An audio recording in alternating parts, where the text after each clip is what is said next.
धीरज 14 साल का था। पढ़ाई में उसका बिल्कुल मन नहीं लगता था। वो बिना मेहनत के पैसे कमाना चाहता था और इसलिए हर वक्त किसी न किसी गलत जुगाड़ में लगा रहता था। एक रोज ऐसे ही धीरज अपनी गांव के बरगद के पेड़ के नीचे बैठा था कि तभी वहां से बल्लू नाम का एक आदमी गुजरता है। बल्लू की महंगी गाड़ी, आंखों पर बड़ा सा चश्मा, सूट बूट देखकर धीरज को वो आदमी काफी रईस दिखता है। धीरज ने उससे बात करने की सोची। अरे भाई, तुम्हें आज से पहले इस गांव में कभी नहीं देखा? अरे देखोगे भी कैसे, मैं इस गांव का हूँ ही नहीं। अरे अच्छा, तो तुम कहाँ से आए हो? अरे कौन, मैं अमेरिका से। अमेरिका का नाम सुनते ही धीरज की आंखें चौड़ी हो गई। क्या? अमेरिका?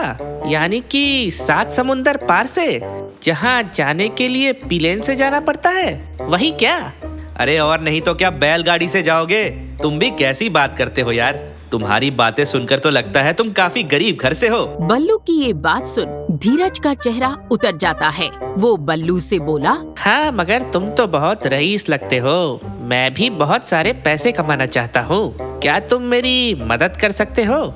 धीरज की बात सुन बल्लू मन ही मन सोचता है, लगता है मुझे आज एक नया बकरा मिल गया, अभी इससे उल्लू बनाता हूँ। इतना सोचते ही बल्लू धीरज से बोला, देख भाई, एक समय था जब मैं भी तेरी तरह गरीब हुआ करता था। फिर एक दिन मुझे जादुई ट्रेन के बारे में पता चला। अरे क्या? जादुई ट्रेन? ये भला कौन सी ट्रेन है भाई? इसके बारे में पहले तो मैंने कभी नहीं सुना। अच्छा सुन, किसी को बताएगा तो नहीं?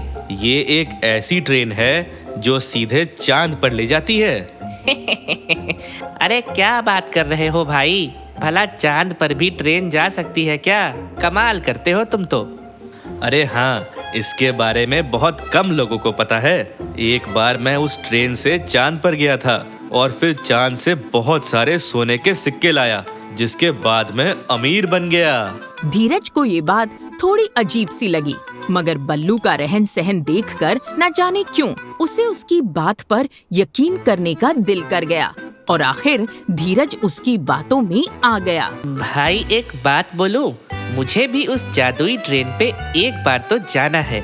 प्लीज मेरी मदद कर दोगे क्या? अरे हाँ, क्यों नहीं, मगर उसके लिए तुम्हें टिकट खरीदनी पड़ेगी और टिकट ज्यादा महंगा भी नहीं है, बस यही 4000 रुपए का है। अरे बाप रे, 4000? लेकिन इतने पैसे तो नहीं है मेरे पास। तो फिर रहने दो भाई, मैं चला, मैं किसी और को अमीर बना दूंगा। अरे नहीं, मैं कुछ करता हूँ, तुम मुझे कल तक का समय दे दो। इतना कहकर धीरज अपने घर आ गया।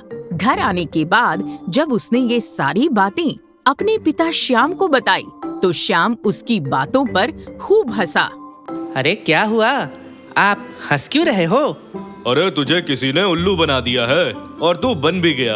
अरे बेवकूफ, इतना भी नहीं जानता कि चांद पर ट्रेन नहीं जाती, वहाँ रॉकेट से जाया जाता है। मंद बुद्धि जैसी बातें ना किया कर।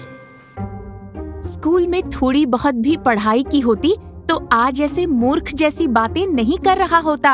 अरे आप लोगों को कुछ नहीं पता, खुद तो ज्यादा पढ़े लिखे नहीं हैं और मुझे सिखा रहे हैं। आप बस मुझे पैसे दे दीजिए। अरे बाबू, पैसे बहुत मेहनत से कमाए जाते हैं, मेरे पास तेरी फालतू हवाबाजी के लिए पैसे नहीं हैं। चल जा और कुछ काम कर। धीरज को ये सब सुनकर बड़ा गुस्सा आया। उसने मन ही मन सोचा, अच्छा बच्चू, तो मुझे पैसे नहीं दोगे?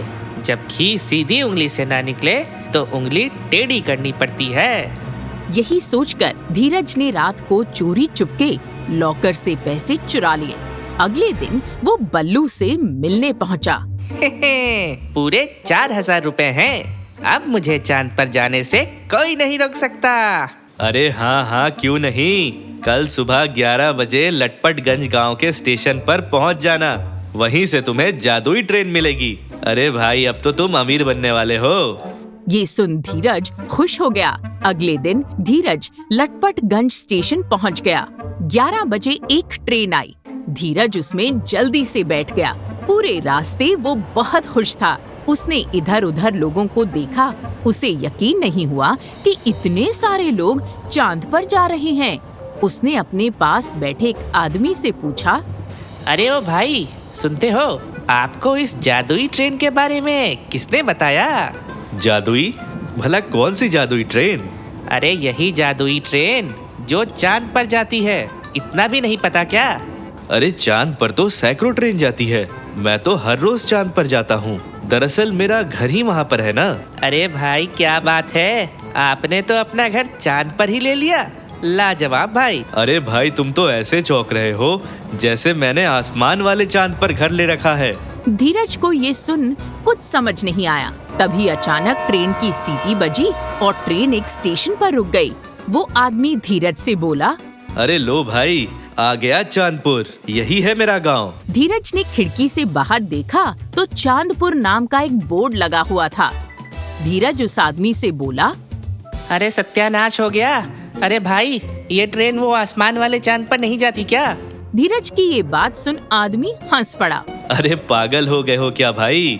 भला चांद पर भी कोई ट्रेन जाती है? ये सुनते ही धीरज को काफी गुस्सा आया। वो समझ गया कि बल्लू ने उसे बेवकूफ बनाकर ठग लिया है। धीरज स्टेशन पर खड़ा हुआ परेशान सा खुद से बोला, अरे अब मैं भला घर कैसे जाऊंगा? कैसे मैं अपने माँ बाबा से नजरें मिलाऊंगा? उन्हें कैसे बताऊंगा कि मैंने एक अनजान आदमी बल्लू पर भरोसा करके घर में चोरी की और उस बल्लू ने उसे उल्लू बनाकर धोखा दे दिया। तो देखा आपने, कभी भी किसी अनजान पर अपने घर वालों से ज्यादा भरोसा नहीं करना चाहिए। हम जिस रास्ते पर चल रहे होते हैं उन पर पहले से ही हमारे माता पिता के कदमों के निशान होते हैं, इसलिए उनकी कही बात हमेशा सही होती है। एक घर में दो भाई रहा करते थे। उनकी शादी हो चुकी थी। छोटे भाई का नाम गणेश और बड़े वाले का नाम मुकेश था। अरे गणेश, यहाँ आ। जी भैया। कल जो तूने अनाज की बोरी बेची उसमें 500 कम थे। हाँ भैया, थोड़े पैसों की जरूरत थी तो मैंने इस्तेमाल कर लिए। क्या करूँ तेरा मैं? तुझे पता है ना, घर में पैसों की तंगी है। फिर यहाँ वहाँ पैसे क्यों उड़ाता है? भैया, पर उन पैसों पर तो मेरा भी हक है। अरे मैं कहाँ कह रहा हूँ कि तेरा हक नहीं है। अच्छा सुन, आज खेत का पूरा काम निपटा ले और भाभी बाहर जा रही है। मुकेश बड़ा भाई होने का फायदा उठा रहा था। गणेश को पूरे दिन खेत में काम करवाता और जो भी पैसे आते थे वो खुद ही रख लेता था। एक दिन गणेश की पत्नी ममता खाना बना रही होती है। ममता, क्या तुम्हें बुखार है?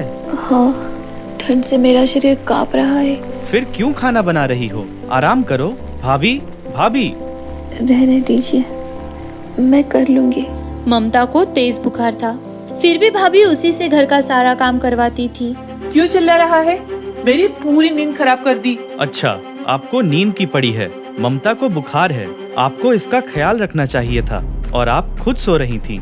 बुखार ही है ना, मर तो नहीं गई जो तू इतना ताव दिखा रहा है। आप नौकरों की तरह ममता से काम करवाती हो। सुनते हो जी, ये आवारा गणेश कैसे बातें कर रहा है मुझसे। अपने पत्नी की बात सुनकर मुकेश गणेश पर चिल्लाने लगा, बिना किसी बात को सुने। भाभी से बात करने की तमीज नहीं है तुझे? माफी मांग भाभी से। भैया, आपको हमेशा मेरी ही गलती दिखाई देती है। मैं कोई माफी नहीं मांगने वाला हूँ। गणेश, तुझे इस घर में रहना है तो माफी मांगनी होगी, वरना निकल जा इस घर से। गणेश अपना और ममता का सारा सामान बांध लेता है और घर से जाने लगता है। रुक जा, अपने आधे हिस्से के कागजात लेते जा। अब से तेरा कोई हक नहीं है इस घर और खेतों पे। क्या? देख ले कागजात पे, पिताजी ने मरने से पहले खेत और घर मेरे नाम कर दिए थे और तेरे नाम पे बस बांस के बगीचे और पुराना घर। अब समझे? तुम दोनों बस इस घर में नौकर थे, नौकर, और आगे की जिंदगी बिताओ गरीबों जैसी। निकलो यहाँ से। गणेश अपने हिस्से पर आए हुए पुराने घर में आ गया। घर की हालत खराब थी, सब कुछ टूटा फूटा था। ये सब देखकर गणेश की परेशानियां और ज्यादा बढ़ गई। अगली सुबह गणेश बांस के बगीचे से कुछ बांस काटकर बाजार में बेचने जाता है। बांस ले लो, बहुत उम्दा बांस है। तभी बाजार में उसके भैया और भाभी कुछ सामान ले रहे थे। देखो तो बेचारा कैसे बांस बेच रहा है। पिताजी सही कहते थे, तू बस एक नालायक औलाद निकलेगा, और देख वही हो रहा है। अरे भैया, कैसे बांस हैं? भैया, मुझे काम करने दो। ज्यादा नहीं साहब, 30 रुपए में एक और 50 में 2 बांस हैं। रोड पर आ गए हैं, फिर भी अकड़ तो देखो। दोनों वहाँ से चले गए। पर मुझे तो 200 से 300 बांस चाहिए। तुम्हारे पास इतने बांस हैं क्या?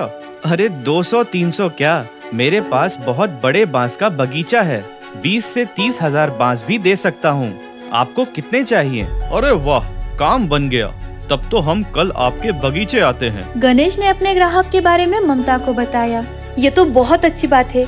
और नहीं तो क्या, कल तुम भी मेरे साथ बगीचे चलना, थोड़ा तुम भी देख लेना। अरे बाप रे, इतना बड़ा बगीचा! मुझे 500 बांस दे दो। इतने बांस का आप क्या करते हो? हम बांस का ढाबा या होटल बनाते हैं, बहुत चलते हैं और पैसे भी कम लगते हैं। गणेश ने ममता की ओर देखा। ममता को हमेशा से खुद का ढाबा खोलना था। गणेश को ये मौका सही लगा। एक ढाबा हमारे लिए भी बना दो। अरे नेकी और पूछ पूछ। हाँ, और मुझे खाना बनाना बहुत पसंद है। 2 दिन के भीतर ही बांस का बहुत ही सुंदर ढाबा तैयार हो गया। अब दोनों पति पत्नी मिलकर खाना बनाना शुरू कर देते हैं। वाह, खुशबू तो बहुत अच्छी आ रही है। हाँ, बांस का बहुत ही सुंदर होटल देखकर लोग अपने आप आने लगे। ऊपर से ममता के हाथ का खाना बहुत ही लाजवाब था। वो हर किसी को पसंद आ रहा था, तो ग्राहक बढ़ते ही जा रहे थे। अपने यहाँ बांस का होटल किसने खोल दिया? जरा लोगों की भीड़ तो देखिए। कम से कम 5 से 10 हजार रुपए हर दिन कमाता होगा। वाह, खाने की खुशबू भी कितनी अच्छी है। चलो खाते हैं। गणेश के भैया और भाभी वहाँ पर खाना खाने के लिए बैठते हैं कि तभी वहाँ पर गणेश आता है। उसने बहुत ही अच्छे कपड़े पहने थे। ये देखकर भाभी, लगता है तुम यहाँ काम करते हो। कपड़े तो बहुत महंगे लग रहे हैं तुम्हारे। शक्ल क्या देख रहा है? ऑर्डर ले। छोटू, इन दोनों का ऑर्डर लो। जी मालिक, बोलिए आप दोनों को खाने में क्या दूं? तू उसे मालिक क्यों बोल रहा है? और कैश काउंटर पे वो क्यों बैठा है? अरे इस होटल के मालिक गणेश साहब हैं, तो वही बैठेंगे ना। क्या इस होटल का मालिक गणेश है? मुझे क्या पता, आप दोनों ऑर्डर दे दो, और भी ग्राहक हैं यहाँ। ममता सोने के गहने पहने हुई थी। भाभी ये सब देखकर मन ही मन बहुत जल रही थी। वो मुकेश से, देखिए जी, मुझे भी ममता जैसे गहने चाहिए। उसे देख देख कर मेरा मन जल रहा है। तो मैं क्या करूं? मैं तो खुद गणेश को देख के जल रहा हूं। देखते ही देखते गणेश और ममता के कई सारे ढाबे खुल गए। उनके भैया और भाभी बस जलते रह गए।